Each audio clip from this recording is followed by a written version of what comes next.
Hey guys, so I got to thinking about something today, and I want you to humor me for a minute. So, the trailer for Les Miserables, which is the adaptation of the Broadway musical which stars Hugh Jackman and Anne Hathaway and is directed by Tom Hooper of The King's Speech, came out today. And man, I have to say, it just looks really beautiful. It looks moving and sweeping and beautifully sung and all that good stuff. And I thought to myself, man, this thing's gonna sweep the Oscars like nobody's business. And then I stopped myself and said, wait a minute, how am I so sure that this movie is going to do very well at the Oscars, but films like Batman, Prometheus, and Argo might have less of a shot? And after thinking about it for a bit of a time, I've discovered that, you know what? I'm kind of sick of this whole double standard we have of what movies are Oscar worthy and what movies aren't. I think people realize this too because there certainly is a very generalized perspective on what the average Oscar movie is like. And to me, there's no better example than, ironically, Tom Hooper's The King's Speech. What do you have there? You have a British historical drama with very rich performances and just a heavy focus on the history of it, and very melodramatic scenes.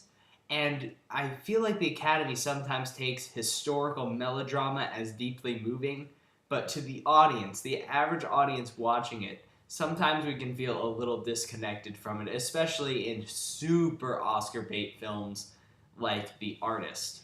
Here's what I'm thinking. The general Oscar film is a film that really elevates every emotion that you see and plays on the emotion as the main driving force of the movie, whether it be Slumdog Millionaire or The Artist or The King's Speech. All of these films, either directorially or through their performances, first and foremost are about the emotions of the characters. But what I feel like the Oscars really don't get, even when they do nominate genre films, is that genre films are able to take emotional themes and transfer them into a more organic sense, into a more fantastical and oftentimes more entertaining story. So let's do a little comparison here. We've got Oscar season 2010. We're going to talk about two of the nominated films. We've got The King's Speech, which is the film that won, and Inception, which is the film that I believe most of the general population believed was the best film of that year. Now, this is the rare exception of the rule where the Academy actually did somewhat acknowledge the genre film, but in kind of a very ham-fisted way. So let's pop our two main characters out of these films for a second. You've got King George in The King's Speech, whose life is a wreck. He has to assume this position of power to lead his people in a time of war, but he can't speak, and he has to learn how to speak in order to become a man and step up to this position of power. However, the entire film focuses exclusively on his emotional journey. The emotional journey is the centerpiece of that film, and the rest of it is essentially a British procedural drama. Inception, on the other hand, you've got a character named Dom Cobb, played by Leonardo DiCaprio, whose life is a wreck. His wife committed suicide. His kid, he barely knows his kids. He's doing this whole Walter White situation, trying to get money in all these crazy ways for his family.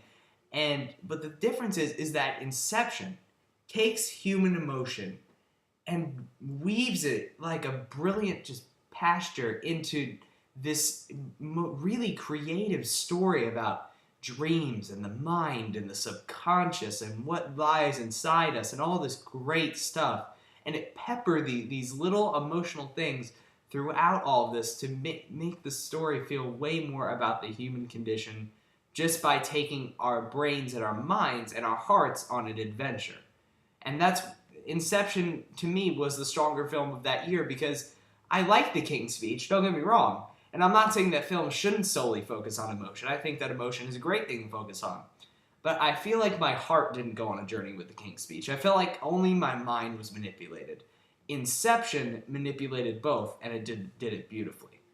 So am I saying that we should eliminate simple, emotionally driven Oscar movies from the competition? No, of course not. There have been countless fantastic examples of this.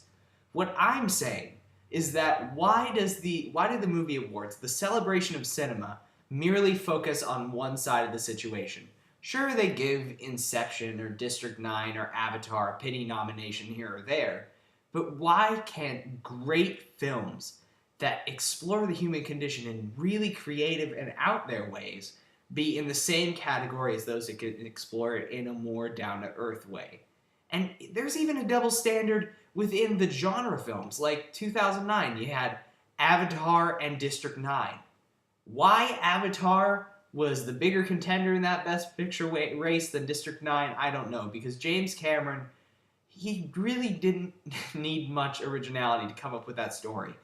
And sure, there's some human condition stuff in there, but it's nowhere near as potent as something like District 9, which, while nominated for Best Picture, had zero chance of winning, but was about so much humanity. It was about racism and apartheid and the separation of what makes us tick and why we hate things that are different and all this brilliant stuff.